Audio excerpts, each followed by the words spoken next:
प्यारे विद्यार्थियों, स्वागत है आप सभी का शिवम लेक्चरर में। गृह विज्ञान का पेपर है जो कि बोर्ड एग्जाम 2025 के लिए सबसे ज़्यादा इंपॉर्टेंट है, तो आप लोग वीडियो को पूरा अंत तक देखिएगा।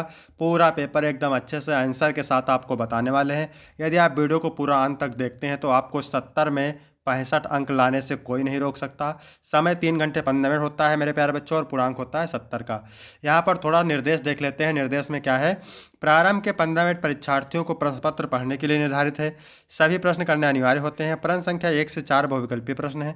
प्रश्न संख्या 5 से 10 अति लघु उत्तरीय प्रश्न है जिनका उत्तर आपको 25 शब्दों में देना है। प्रश्न संख्या 11 से 15 लघु उत्तरीय प्रश्न है जिनका उत्तर आपको 50 शब्दों में देना है। तथा प्रश्न संख्या 16 से 18 विस्तृत उत्तरीय प्रश्न है जिनका उत्तर आपको 100 शब्दों में देना है। सभी प्रश्नों के निर्धारित अंक उसके सामने अंकित हैं। तो सभी लोग वीडियो को लाइक कर देंगे, चैनल पर नए होंगे चैनल को सब्सक्राइब कर देंगे, वीडियो को शेयर कर देंगे। चलिए वीडियो को शुरू करते हैं। सबसे पहले बहुविकल्पीय प्रश्न मेरे प्यारे बच्चों, प्रश्न नंबर 1 है। क्या कह रहा है? प्रश्न नंबर 1 का पहला, कार्य व्यवस्था का प्रमुख उद्देश्य निम्न में से किसकी बचत करना होता है? कार्य व्यवस्था का प्रमुख उद्देश्य निम्न में से किसकी बचत करना होता है? समय का, श्रम का, धन का, या ये सभी का? तो कार्य व्यवस्था का प्रमुख उद्देश्य होता है समय की बचत करना, श्रम की बचत करना और धन की बचत करना। तो यहाँ पर ये सभी ऑप्शन बिल्कुल करेक्ट हो जाएगा। इसके बाद मेरे प्यारे बच्चों, 1 का दूसरा है, पोषण के 4 प्रकारों में निम्न में से कौन शामिल नहीं है? परजीवी, मृतोपजीवी, शाकाहारी या जलजीवी? तो पोषण के 4 प्रकारों में जलजीवी शामिल नहीं है मेरे प्यारे बच्चों, तो घ ऑप्शन करेक्ट हो जाएगा। इसके बाद मेरे प्यारे बच्चों, पहला का तीसरा है, भोजन और ऊर्जा की कमी से होने वाला गंभीर अल्पपोषण कहलाता है। मारास्मस कहलाता है, क्वासी और कोर कहलाता है, बौनापन कहलाता है, रतौंधी कहलाता है। तो भोजन और ऊर्जा की कमी से होने वाला गंभीर अल्पपोषण मेरे प्यारे बच्चों मारास्मस कहलाता है। का ऑप्शन करेक्ट हो जाएगा। इसके बाद चौथा नंबर है, वायु कोष पाए जाते हैं श्वास नली में, फेफड़ों में, हृदय में, वृक्क में। तो मेरे प्यारे बच्चों, वायु कोष फेफड़ों में पाए जाते हैं। खा ऑप्शन करेक्ट हो जाएगा। इसके बाद 1 का पांचवा है। क्या कह रहा है? ग्लाइकोजन संग्रहित होता है यकृत में, अमाशय में, पित्ताशय में, पलीहा में। तो यकृत में, ठीक है, यकृत में ग्लाइकोजन संग्रहित होता है। ठीक है, तो यहाँ 1 में 5 ऑब्जेक्टिव थे। इसके बाद दूसरा का पहला है, यानी 2 नंबर में भी, प्रश्न नंबर 2 में भी 5 बहुविकल्पीय प्रश्न है। तो निम्न में से कौन विकार खाद्य पदार्थ में शामिल है? दूध, दही, मछली, मांस, ये सभी। तो यहाँ पर ये सभी हो जाएगा। विकार खाद्य पदार्थ में दूध, दही भी आता है, मछली भी आती है और मांस भी। इसके बाद दूसरा का दूसरा है मेरे प्यारे बच्चों, भारतीय खाद्य उद्योग संसाधित करों के प्रमुख उत्पादन के रूप में उभरा है। जीडीपी में इसका कितने प्रतिशत योगदान है? 6%, 5%, 4%, 8%। तो 6% सही हो जाएगा। ठीक है, भारतीय खाद्य उद्योग संसाधित करों के प्रमुख उत्पादन के रूप में उभरा है। जीडीपी में इसका कितने प्रतिशत योगदान है मेरे प्यारे बच्चों? 5% योगदान है। इसके बाद दूसरा है, क्या कह रहा है? निम्न में से कौन सा बाल ग्रह नहीं है? प्रेक्षण ग्रह, बाल मनोरंजन ग्रह, प्रारंभिक ग्रह, विशेष ग्रह। तो यहाँ पर विशेष ग्रह सही हो जाएगा, ये बाल ग्रह नहीं है। इसके बाद में चौथा है, समाज। समाज के मूल इकाई क्या होती है? घर होता है, परिवार होता है, एक समाज होता है, समुदाय होता है। तो मेरे प्यारे बच्चों, समाज की मूल इकाई होती है क्या? परिवार। ठीक है, खा ऑप्शन करेक्ट हो जाएगा। इसके बाद दूसरा का पांचवा है, निम्न में से कौन समुदाय के सदस्यों की आवश्यकता की पूर्ति करने वाली संरचना है? विद्यालय, अस्पताल, परीक्षण केंद्र, ये सभी। तो यहाँ पर ये सभी हो जाएगा। ठीक है, समुदाय के सदस्यों की आवश्यकता की पूर्ति करने वाली संरचना विद्यालय है, अस्पताल है और प्रशिक्षण केंद्र है। तो यहाँ पर घा ऑप्शन करेक्ट हो जाएगा। इसके बाद मेरे बच्चों, प्रश्न नंबर 3 है। इसमें भी 5 बहुविकल्पीय प्रश्न है। तीसरा का पहला, रेखाओं, अंग, रंग, बनावट तथा आकार को व्यवस्थित रूप देना क्या कहलाता है? संतुलन, डिजाइन, सामंजस्यता या फिर आवर्तिता कहलाता है। तो क्या कहलाता है मेरे प्यारे बच्चों? तीसरा का पहला, ये डिजाइन कहलाता है। रेखाओं, रंग, बनावट तथा आकार को व्यवस्थित रूप देना डिजाइन कहलाता है। इसके बाद तीसरा का दूसरा है मेरे प्यारे बच्चों, रंगों की चमक या विशुद्धता निम्न में से क्या कहलाती है? तो रंगों की चमक कहलाती है मेरे प्यारे बच्चों तीव्रता। का ऑप्शन करेक्ट हो जाएगा। इसके बाद है तीसरा का तीसरा, क्या कह रहा है? उपभोक्ता है। उपभोक्ता वस्तुएं और सेवाएं खरीदने वाला होता है मेरे प्यारे बच्चों।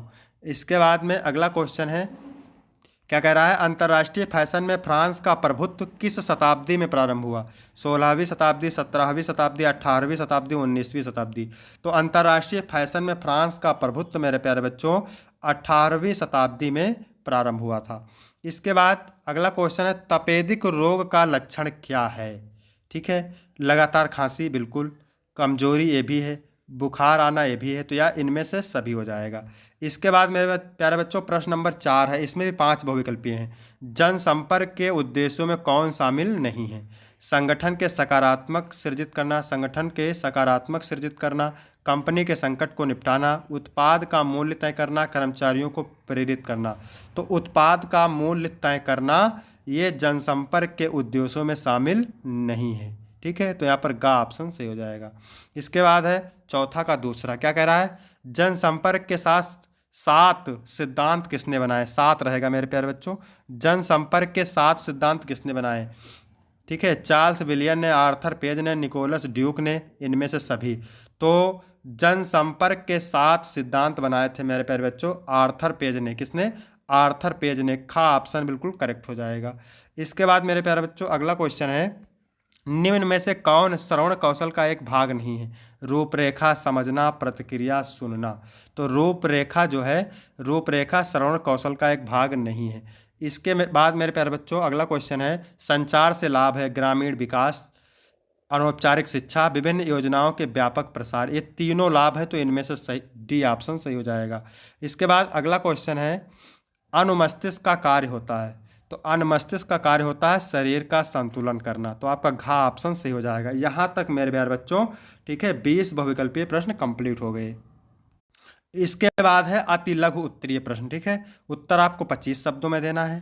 कुल अति लघु उत्तरीय प्रश्न में 12 प्रश्न हैं, एक एक नंबर के, और ठीक है एक एक नंबर मिलेगा आपको। रक्त के कार्य लिखिए, 5 का नंबर है।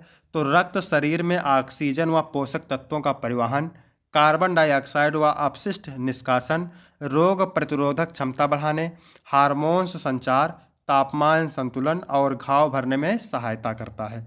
इसके बाद मेरे प्यारे बच्चों 5 का खा है, क्या कह रहा है, किन्हीं 4 संक्रामक रोगों के नाम लिखिए। तो 4 संक्रामक रोग निम्न है। पहला है ट्यूबरकुलोसिस, यानी जिसको कहते हैं क्षय रोग। ये किससे होता है? बैक्टीरिया से होता है। इसके बाद है इन्फ्लुएंजा, यानी फ्लू कहते हैं, वायरस जनित रोग है ये। इसके बाद है मलेरिया, ये मच्छर जनित परजीवी से होता है। फिर है डेंगू, डेंगू वायरस से संक्रमित मच्छर के काटने से फैलता है। इसके बाद मेरे प्यारे बच्चों 6 का नंबर है, क्या कह रहा है, पोषक तत्व क्या है? तो पोषक तत्व वह आवश्यक पदार्थ हैं जो शरीर को ऊर्जा, वृद्धि, विकास और मरम्मत के लिए आवश्यक होते हैं। प्रमुख पोषक तत्व हैं कार्बोहाइड्रेट, प्रोटीन, वसा, विटामिन, खनिज और पानी। इसके बाद मेरे प्यारे बच्चों खा नंबर है, फैशन क्या है? तो फैशन कपड़ों, आभूषणों, हेयर स्टाइल और जीवन शैली से जुड़ी लोकप्रिय शैली या प्रवृत्ति है जो समय और संस्कृति के अनुसार बदलती रहती है और व्यक्तित्व व सामाजिक पहचान दर्शाती है। इसके बाद है 7 का नंबर, क्या कह रहा है, खाद्य सुरक्षा किसे कहते हैं? तो खाद्य सुरक्षा का अर्थ है मेरे प्यारे बच्चों सभी लोगों को पर्याप्त पौष्टिक और सुरक्षित भोजन प्राप्त होना जिससे वे स्वस्थ जीवन जी सकें। इनमें भोजन की उपलब्धता, पहुंच और गुणवत्ता शामिल होती है। इसके बाद है खा नंबर, क्या कह रहा है, प्रसंस्करण उद्योग क्या है? तो प्रसंस्करण उद्योग कच्चे माल को उपयोगी उत्पादों में बदलने वाला उद्योग है, जैसे खाद्य प्रसंस्करण, वस्त्र निर्माण, दवा उद्योग, लौह इस्पात व पेट्रोकेमिकल उद्योग। इसके बाद मेरे प्यारे बच्चों 8 का है, क्या कह रहा है, वायु प्रदूषण के 2 कारक लिखें। तो वायु प्रदूषण के 2 कारक निम्न है। पहला है मानव जनित कारक, इसमें वाहन धुआं, कारखानों से निकलने वाली गैसें, पराली जलाना, ठीक है। और दूसरा है प्राकृतिक कारक, यानी ज्वालामुखी विस्फोट, जंगलों की आग, धूल भरी आंधियाँ। इसके बाद मेरे प्यारे बच्चों खा नंबर है वैवाहिक समायोजन क्यों आवश्यक माना जाता है? तो वैवाहिक समायोजन दाम्पत्य जीवन में सामंजस्य, आपसी समझ, प्रेम और सम्मान बनाए रखने के लिए आवश्यक है। इससे पारिवारिक सुख, मानसिक शांति और अस्थायी संबंध सुनिश्चित होते हैं। इसके बाद है 9 का नंबर मेरे प्यारे बच्चों, क्या कह रहा है, मातृ मृत्यु दर के प्रमुख कारण लिखिए। तो मातृ मृत्यु दर के प्रमुख कारण निम्न है। पहला है गर्भावस्था संबंधी जटिलताएं, यानी इसमें क्या, रक्त स्त्राव, संक्रमण और उच्च रक्तचाप। दूसरा है असुरक्षित प्रसव, अपर्याप्त चिकित्सा सुविधा होना। तीसरा है कुपोषण, इसमें आवश्यक पोषण की कमी होना। चौथा है कम उम्र में गर्भधारण, यानी शारीरिक जटिलताएं बढ़ना। इसके बाद मेरे प्यारे बच्चों खा नंबर है एकाकी परिवार के 2 लाभ लिखें। तो एकाकी परिवार के 2 लाभ निम्न हैं। पहला है स्वतंत्रता और निर्णय क्षमता, परिवार के सदस्य अपने निर्णय स्वतंत्र रूप से ले सकते हैं। दूसरा है सुव्यवस्थित जीवन, सीमित सदस्यों के कारण आर्थिक और सामाजिक जिम्मेदारियां आसानी से संभाली जा सकती हैं। इसके बाद है 10 का नंबर, क्या कह रहा है मेरे प्यारे बच्चों, बाल्यावस्था में खेल के लाभ लिखें। तो बाल्यावस्था में खेल शारीरिक विकास, मानसिक ताजगी, सामाजिक कौशल, टीम भावना, अनुशासन, मोटर कौशल और आत्मविश्वास को बढ़ाता है, जिससे स्वस्थ और संतुलित विकास होता है। इसके बाद मेरे प्यारे बच्चों खा नंबर है धमनी तथा शिरा में क्या अंतर है। तो धमनी रक्त को हृदय से शरीर के अंगों तक ले जाती है, जबकि शिरा रक्त के अंगों से हृदय तक वापस लाती है। इसके बाद मेरे प्यारे बच्चों लघु उत्तरीय प्रश्न, ठीक है। उत्तर आपको 50 शब्दों में देना है और प्रत्येक उत्तर के लिए आपको 4 अंक मिलेंगे। तो 11 नंबर प्रश्न क्या कह रहा है, कार्य से आप क्या समझते हैं। तो कार्य वह क्रिया है जो किसी उद्देश्य को प्राप्त करने के लिए की जाती है। यह मानसिक या शारीरिक हो सकता है, जैसे विचार करना, चलना, लिखना, या किसी चीज़ को बनाने या सुधारने के लिए प्रयास करना। कार्य से परिणाम की प्राप्ति होती है जो किसी लक्ष्य की दिशा में होता है। इसके बाद मेरे प्यारे बच्चों 12 नंबर प्रश्न है श्वेत रक्त कणिकाएं हमारे शरीर के सैनिक हैं क्यों। तो श्वेत रक्त कणिकाएं हमारे शरीर के सैनिक इसलिए हैं क्योंकि ये शरीर को संक्रमण से बचाती हैं।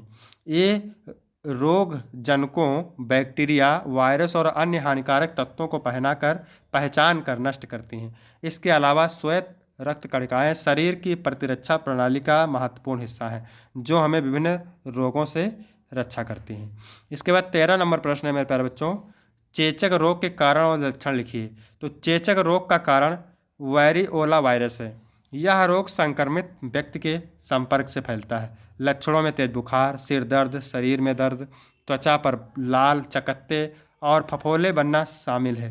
त्वचा के घाव गहरे हो सकते हैं और बाद में घाव में दाग पड़ सकते हैं। इसके बाद 14 नंबर प्रश्न है मेरे प्यारे बच्चों, त्वचा के कार्यों का वर्णन कीजिए। तो त्वचा शरीर का बाहरी आवरण है जो विभिन्न कार्यों को अंजाम देती है। इसके प्रमुख कार्य हैं, पहला है सुरक्षा, शरीर को बाहरी हानिकारक तत्वों, कीटाणुओं और सूर्य की हानिप्रद किरणों से बचाना।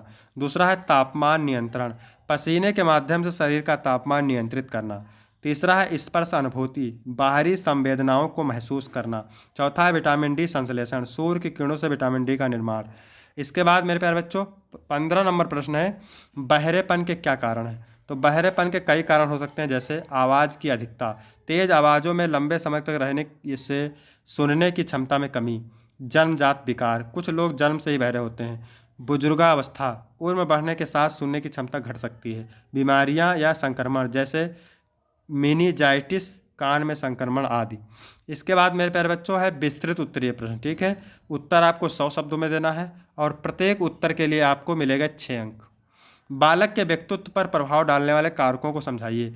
तो बालक के व्यक्तित्व पर प्रभाव डालने वाले प्रमुख कारक निम्न हैं। पहला है परिवार, परिवार का माहौल, माता पिता का व्यवहार और उनके मूल्य बालक के व्यक्तित्व को आकार देते हैं। दूसरा है शिक्षा, स्कूल और शिक्षक के माध्यम से बालक को नए विचार और सामाजिक कौशल मिलते हैं।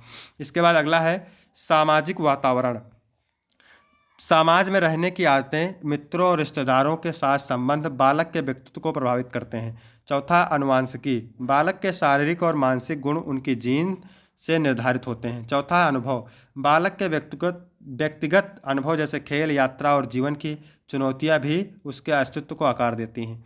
इसके बाद छठा है स्वास्थ्य, स्वास्थ्य में क्या लिखेंगे, शारीरिक और मानसिक स्वास्थ्य भी उनकी मानसिक स्थिति और स्वभाव पर प्रभाव डालते हैं। इसके बाद अथवा करके दिया है बाल मृत्यु दर बढ़ाने के कारणों को विस्तार से समझाइए, ठीक है। इसके बाद 17 नंबर प्रश्न है मेरे प्यारे बच्चों, आधुनिक युग में संयुक्त परिवार की भूमिका अति महत्वपूर्ण है कैसे। तो आधुनिक युग में संयुक्त परिवार की भूमिका अति महत्वपूर्ण है क्योंकि यह पारिवारिक मूल्य, सहानुभूति और सहयोग को बढ़ावा देता है। संयुक्त परिवार में परिवार के सदस्य एक दूसरे के साथ मिलकर समस्याओं का समाधान करते हैं, जिससे मानसिक तनाव कम होता है। बच्चों को परिवार के बड़े सदस्यों से अनुभव और संस्कार प्राप्त होते हैं जो उन्हें सामाजिक और नैतिक रूप से मजबूत बनाते हैं। इसके अलावा संयुक्त परिवार आर्थिक सहयोग, जिम्मेदारी साझा करने और बुजुर्ग की देखभाल में मदद करता है, जिससे परिवार का सामाजिक और मानसिक संतुलन बना रहता है। इसके बाद में अथवा करके दिया है भारतीय परिवार की विशेषताओं पर प्रकाश डालिए। इसके बाद 18 नंबर प्रश्न है हृदय की रचना और हृदय की रचना व उसके कार्यों को विस्तार से लिखिए। तो हृदय एक मांसपेशियों से बना अंग है जो छाती के बाईं ओर स्थित होता है। इसका आकार एक उल्टा नालिका जैसा होता है। हृदय 4 हिस्सों में बटा होता है, 2 आंतरिक अलिंद एट्रिया और 2 निलय। रक्त का संचार हृदय के द्वारा नियंत्रण होता है। आंतरिक आलिंदों में शरीर से लौटे हुए रक्त और फेफड़ों से ऑक्सीजन युक्त रक्त आता है। निलय रक्त को हृदय से बाहर भेजते हैं। दाएं निलय से रक्त फेफड़ों को भेजा जाता है, जबकि बाएं निलय से रक्त शरीर के अन्य भागों को भेजा जाता है। हृदय का मुख्य कार्य रक्त संचार, ऑक्सीजन और पोषक तत्वों का वितरण और अपशिष्टों का निष्कासन है। इसके बाद मेरे प्यारे बच्चों अथवा करके दिया हुआ है, भारत में सहायिका तथा विशिष्ट सेवाओं एवं संसाधनों की कमी के क्या कारण है। 6 अंक का है। तो यहाँ तक वीडियो कंप्लीट होता है मेरे प्यारे बच्चों। वीडियो कैसा लगा? वीडियो अच्छा लगा तो वीडियो को लाइक करें, चैनल को सब्सक्राइब करें। फिर मिलते हैं आपको अगले वीडियो में, तब तक के लिए धन्यवाद।